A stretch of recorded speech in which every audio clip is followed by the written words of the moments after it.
The only thing worse than waking up early to go to work is waking up early to go to work and finding a ridiculous piece of paper stuck to your bike. It wasn't a pizzeria promotion flyer, unfortunately. It was a fine. Yes, a fine. Not a traffic ticket, not from the police, but from the Glorious Residents Association of my condominium. You know, that bunch of people who have nothing else to do but measure the height of the fences and check the color of the welcome mats. The reason?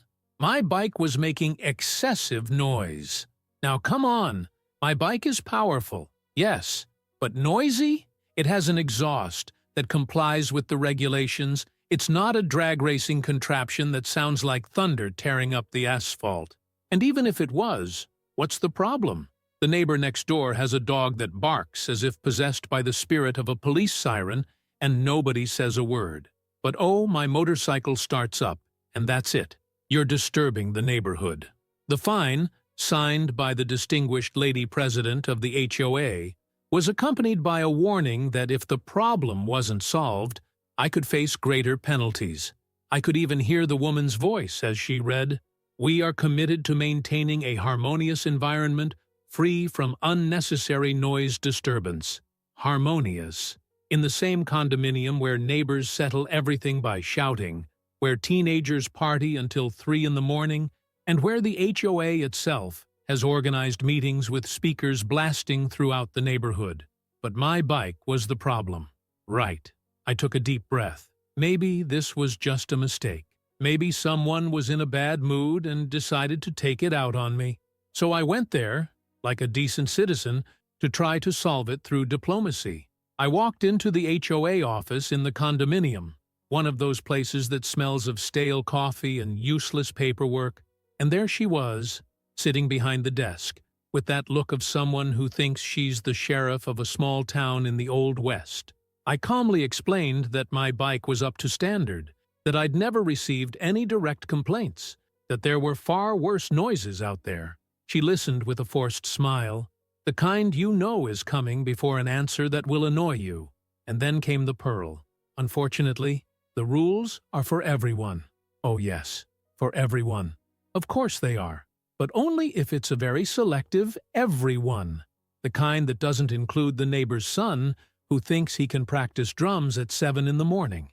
I could have argued more. I could have given a lecture on hypocrisy. But I decided I'd deal with it another way. Because, you see, the HOA may have rules, but I know other rules, those of the law, and that's where the fun begins. The HOA had made a serious mistake, thinking that everyone in this condominium was a doormat, ready to bow their heads and pay fines without question. Except that, unlike most neighbors who shudder when they receive an official letter, I had a better card to play. My Highway Patrol deputy's license. But of course, I wasn't going to pull that out. Where's the fun in that?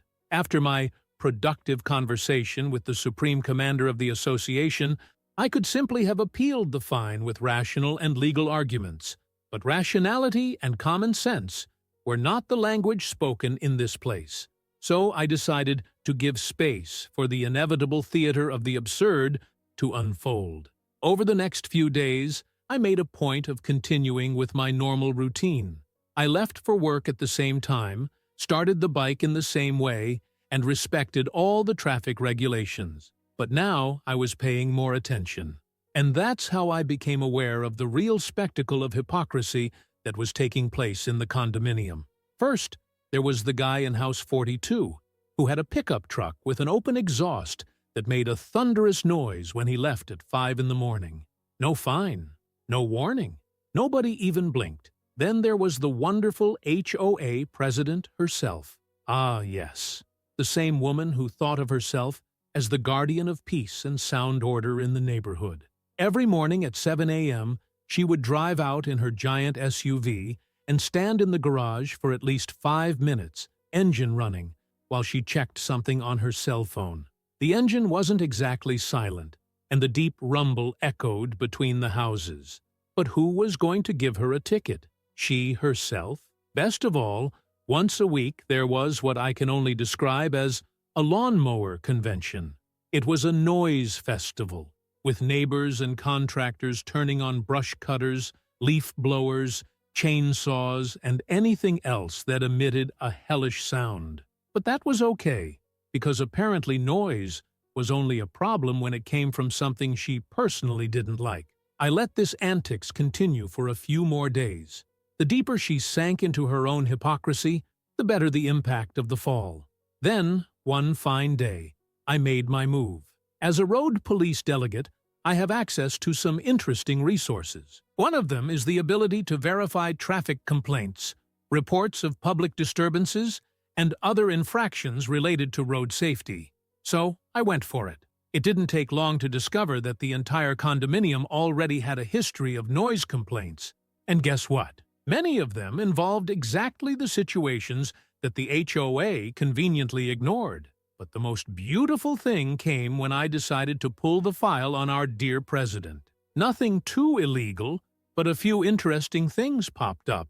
Let's just say it was no surprise to discover that she had received traffic tickets in the past, many of them for excessive noise in the vehicle. Irony is a wonderful thing. Now that I had enough material, it was time to act. I made a point of going to the HOA office at the same time as always, with the same polite face, as if I were just another indignant citizen trying to resolve an injustice.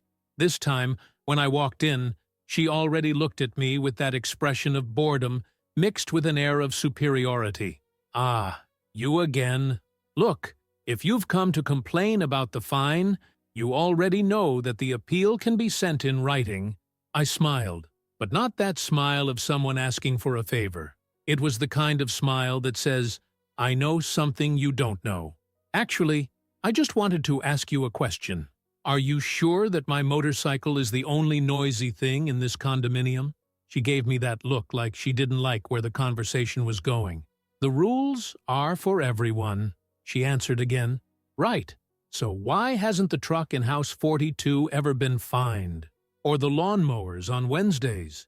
Or, better still, why haven't you yourself ever been warned for the time you leave the car engine running in the garage?" She was silent for a moment, not because she didn't have an answer, but because she knew that anything she said would only make the situation worse. So I left the best for last. "And speaking of rules for everyone, I found it interesting that you've been fined before for excessive noise in your car. But here you are, handing out fines for excessive noise, as if you were the supreme judge of silence. Funny, isn't it?" Her face changed. What was once disdain turned to discomfort. I could see the gears turning in her head, trying to find a way out. She opened her mouth to say something, but before she could make any lame excuses, I dealt the final blow. "Oh, and I almost forgot. Since I'm a deputy with the highway police, I have access to some interesting information. For example, complaints about noise in the condominium. And guess what? There are several registered against situations that you never did anything about." It was like watching a bubble burst in slow motion. Her tone of authority withered on the spot. She knew she'd been caught.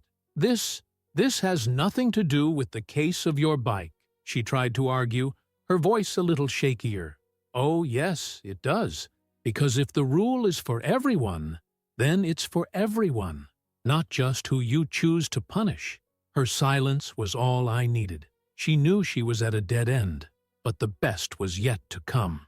Because now that she knew I had this information, I could sense that something was going to happen. The HOA was about to discover a simple truth of life. Those who think they are untouchable, sooner or later end up tripping over their own lies. And I was honestly enjoying watching. In the days following my conversation with the president of the association, the change in her attitude was almost comical. Before, she used to parade around the condominium as if she were the mayor of this piece of hell, inspecting any detail out of place. Now she looked like a rat who'd heard the first snap of the mousetrap. The look of superiority disappeared, giving way to an expression of someone who was constantly doing mental math, trying to figure out what my next move would be. And best of all, I didn't even have to do anything, because her fear didn't come from what I had done, but from what I might do. After all, the woman knew that I had access to information that could turn her life as queen of the condominium into a bureaucratic disaster. Maybe it wasn't anything that would land someone in jail, but it was certainly enough to make her position untenable. The problem with people like her is that when they realize they no longer have control of the situation, they don't back down with dignity. No, they do what they do best. They try to fix everything in the worst possible way. And that's exactly what she did. The following week, I received a letter from the HOA. This time, it wasn't a fine. It was a summons to attend a disciplinary meeting to discuss my inappropriate conduct within the community. I had to laugh. Oh, right. Now I was the problem. The guy who always paid his dues on time, never had direct complaints from neighbors, and never even got into discussions on the condo's Facebook group. But after exposing the president's hypocrisy, out of nowhere, I became a threat to the collective well-being. If that's what she wanted, fine. I'd go, but I wouldn't go alone. On the day of the meeting, I arrived at the HOA office a little earlier than planned. I was curious to see how they were preparing for the show. I wasn't disappointed. The president was sitting at the head of the table, with two other committee members next to her. Both looked like they would rather be at home watching soccer. And, as expected, the three of them were surrounded by folders, papers, and that artificial air of authority. But the best part was seeing her reaction when I walked in, accompanied. I'd brought a lawyer friend of mine with me. Not just any lawyer, a specialist in traffic law and administrative procedures. He was one of those guys who can make a judge feel sleepy just listening to a technical explanation of a speeding violation. And the president of the HOA realized it right away. Her confident smile faltered when she saw that I was taking the situation more seriously than she expected. "Ah, I see you've brought a legal representative," I said, trying to maintain my pose. My lawyer just smiled and nodded. "Just to make sure everything goes smoothly," I replied, sitting down. She sniffled, trying to regain control of the meeting. "Right, let's get started. We called this meeting because there were concerns about your behavior and your interactions with the HOA, specifically about your resistance to following the established norms." "Just a moment," I interrupted politely. "Before I continue, I'd like some clarification. What rules exactly did I break?" She forced a smile, as if she were talking to a child who didn't understand the basics of life. "Well, there was the matter of the excessive noise from your motorcycle." My lawyer opened a folder and pulled out a document. "Here is a technical report proving that the motorcycle is within the acceptable noise levels stipulated by municipal regulations." She didn't even look at the paper. She just took a deep breath. "That may be questionable, but the bigger issue is your hostile behavior towards the members of the association." I crossed my arms, feigning interest. "Hostile? How?" "Threatening committee members with reprisals." "Oh, you mean when I mentioned that, as a delegate, I have access to records of nuisance complaints that include cases ignored by the HOA?" She swallowed. The silence in the room was priceless. One of the committee members, a balding gentleman who seemed to be there just to get a free cup of coffee, cleared his throat and finally spoke. "Look, maybe we're going a bit overboard with this approach." The president looked at him as if he had just betrayed the cause. "Overdoing it? He's clearly challenging the authority of the HOA." That's when my lawyer decided to intervene. "Just a technicality. The HOA has no authority to impose disciplinary sanctions over anything that is not strictly provided for in the bylaws approved by the residents. And, from what I saw in the documentation, you don't have any specific rules prohibiting motorcycles in the condominium." The woman opened her mouth, closed it, opened it again, and closed it again. I think at that moment it dawned on her that she had made a very big bet and was about to lose badly. But the icing on the cake came when my lawyer slid another document across the table. "By the way, if you decide to continue with this harassment without legal basis, my client can sue the HOA for administrative harassment." Dead silence. The woman looked at the paper as if it were a bomb about to explode in her face. The other committee member, clearly annoyed with the way things were going, snorted and stood up. "I think we've discussed this enough. We can end the meeting here." She looked at him, furious, but she realized she was cornered, so she forced a tense smile and said, "Right. I think we can review the issue of the fine and close the case." "That's great," said my lawyer, picking up the documents. I stood up, looked at her, and said, "I hope that, from now on, the rules really are for everyone." And then we left. But I knew the story wasn't over yet. People like that don't give up easily. And if she was already desperate, it only meant that there was something even more pathetic to come.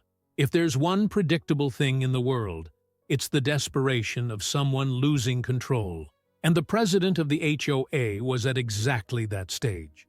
After the disastrous meeting, where it became clear that she had no argument for continuing to pursue me, I thought she would back down and pretend that nothing had happened. But no, people like her don't know how to lose. So, obviously, she tried to play dirty. It wasn't long before the condominium started having strange new problems. First, I received a notice that my fence was outside the height standards allowed by the HOA. The funny thing? I'd never touched the damn fence since I moved in. Then another notice appeared in my mailbox informing me that the appearance of the facade of my house did not conform to the aesthetic standards of the neighborhood. That's when I realized that she had decided to declare war. Apparently, the new plan was to suffocate me with silly little bureaucracies in the hopes that I would get tired and stop fighting the HOA. I laughed, because she really thought that paperwork was enough to make me give up. The thing is, apart from being a delegate, I'm a stubborn guy, and if she wanted to wear me down with arbitrary rules, then I was willing to play that game to the end. The first thing I did was pick up all the notices and take them to a friend who works at City Hall.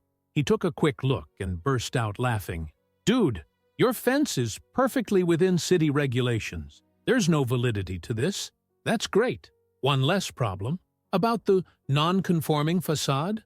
Another joke. The HOA can set standards for new construction, but it can't just decide that a house that was there before needs to be repainted just because the association president woke up in a bad mood. In other words, all the complaints were cheap attempts to intimidate me. But the real icing on the cake came when I decided to dig a little deeper into the workings of the HOA.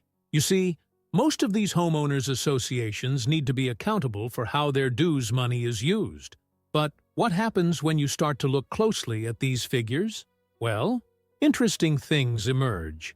After a few consultations with acquaintances and a little access to public records, I began to notice some strange movements in the HOA's finances. For example, why on earth were payments going out to a gardening company that nobody had ever seen working in the condominium? And more importantly, why didn't the numbers simply add up? It was all subtle enough to go unnoticed by anyone who wasn't looking closely. But when you get an expert to analyze it, things get ugly. And that's how I discovered that our dear HOA president was, shall we say, embellishing the association's financial reports. So I did what any decent citizen would do. I handed everything over to a lawyer and filed a complaint with the City Council's Oversight Committee. And, as expected, it didn't take long for the siege to start closing in. The big bang came on a quiet morning when some City Hall inspectors and an officer from the Department of Community Justice showed up at the HOA headquarters for a surprise audit. The whole condominium noticed. It didn't take long for the neighbors to start wondering why, all of a sudden, there were inspectors asking about maintenance fees, dubious payments, and contracts signed without residents' approval. And the icing on the cake? While the inspection was taking place, one of the inspectors revealed that the gardening company to which the HOA was making constant payments simply didn't exist. It was a ghost company. In other words, someone was lining their own pockets with the money from residents' fees. Someone whose name was on every contract signed. Someone whose reign was about to crumble. And this person? Well, who else could it be? The news spread faster than a bored neighbor's gossip. Within a few days, the HOA called an emergency meeting, and it was on that day that the president finally fell. In front of everyone, they tried to put on one last show. She claimed that it was all a misunderstanding, that the documents could have been manipulated, that the accusations were exaggerated. But when the prefecture released an official report confirming the embezzlement, it was like watching the Titanic hit the iceberg. The people who had previously supported her began to drift away. Some committee members resigned the same week, and the rest of the neighborhood, well, the neighborhood wanted blood, and it got it. In the end, the HOA was forced to replace the president. She wasn't arrested, unfortunately, but she had to pay an absurd fine and was also sued by some residents who demanded reimbursement for the overpriced fees. Oh, and of course, the noise rules? Let's just say that after that scandal, no one ever tried to find my motorcycle again. On the contrary, some neighbors who hadn't even spoken to me before started treating me like a local hero. One of them even joked, "If I'd known you were going to knock it over, I'd have invited you to a barbecue first."